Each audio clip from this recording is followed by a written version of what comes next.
How do you respond when there's conflict in your business, in your family, in your church, in your life?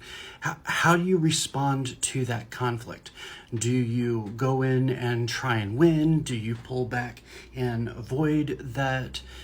Or do you press into the conflict for greater understanding? Both to be understood, but also to understand.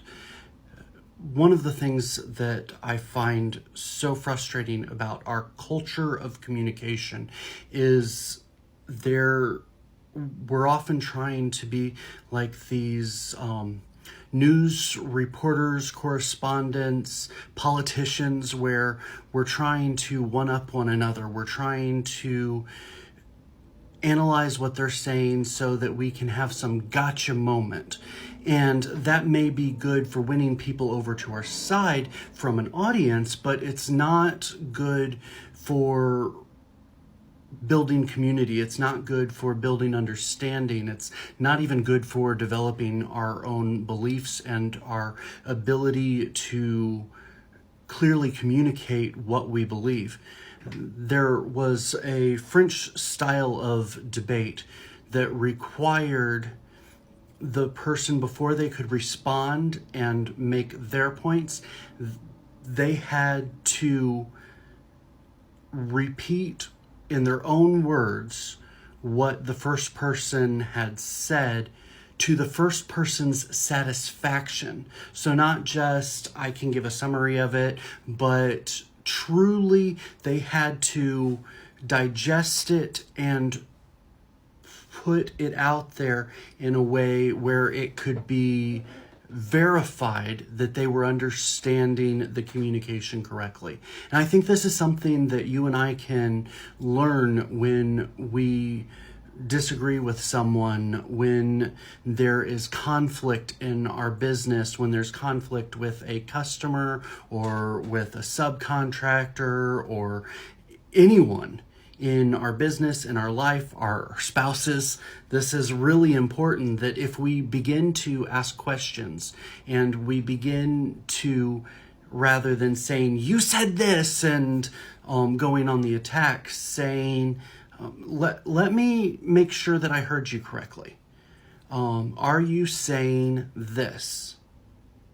And giving them an opportunity to provide feedback, not just on what they have said, but also feedback on your understanding of what they have said. The more that we seek to understand, the better we will be equipped to find common ground, and the more likely we will find win-win solutions, as opposed to playing this zero-sum game where I'm the winner and you're the loser. There are times when it's going to come down to, all right, one person is going to win out, but that usually doesn't provide the best results or the best opportunity. Usually when we've actually worked through our disagreement, worked through the challenges and the ideas that we have, we come up with better solutions to the problems. And so I would encourage you to not just seek to win an argument, but to seek to understand, to seek to be understood, and to seek to find a solution that's better than the solution that you have and better than the solution that your so-called opponent has, so that you can have a win-win solution, so that you can come up with something that's going to be a blessing to a whole lot more people. I hope that this encourages you and challenges you to approach communication and to approach relationships and arguments in a different fashion than we've been taught, that we've had modeled for us. My name's Dan Hinden, and I help Christian business owners and entrepreneurs design their business and life God's way.